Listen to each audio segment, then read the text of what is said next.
సిక్కోలు జనాలు దుల్ల కొడతారని విన్నాను, ఇప్పుడు చూస్తున్నాను. ఎస్, దీనికోసమే కథ ఇక్కడే ఈ రాజ్యంలోనే ఆజ్యం పోసుకుంది. ఉత్తరాంధ్ర మీద కథ తీస్తే ఉత్తరం, దక్షిణం, తూర్పు, పడమర అని లేకుండా మొత్తం అన్ని దిక్కులు దద్దలు వెళ్ళిపోదని ఇప్పుడు నాకు అర్థమైంది. Thank you very much.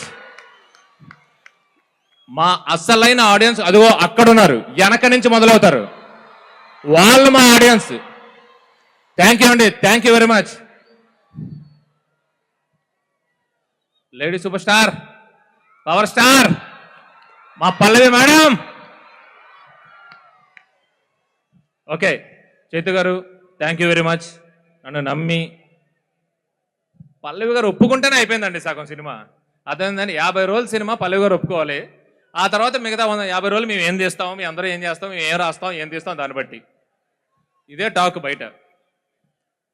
Okay, anyway ఇలాంటి ఆర్టిస్టులు, ఇలాంటి క్యాస్ట్, ఇలాంటి క్రూ ఉంటే ఏ టెక్నీషియన్ అయినా, ఇలాంటి వాసు గారు లాంటి ప్రొడ్యూసరు, ఇలాంటి మనిషి మా వెనకాల ఉంటే ఎవరైనా ఇలాంటి సినిమా ఇంత క్వాలిటీగా తీస్తారండి. సో ఇదంతా ఒక కొలాబరేటివ్ టీమ్ ఎఫర్ట్. నన్ను వీళ్ళందరూ ముందుండి నడిపించారు, నాకు పేరు ఇచ్చారు. థ్యాంక్ యూ వెరీ మచ్ అండి. బన్నీవాసు ఎక్కడున్నా ఇక్కడికి రావాలి. ఎక్కడ బన్నీవాసు? అయ్యా బన్నీవాసు అక్కడ ఎక్కడన్నా తప్పిపోయి ఉంటే మీరు వదిలిపెట్టండి, ఆయన్ని ఇక్కడికి పంపించండి. సార్ మన శ్రీకాకుళం ప్రజలతో సెలబ్రేట్ చేస్తున్నట్టున్నారు ఆయన, స్టేజ్ ఎక్కకుండా వెనకాల ఎక్కడో.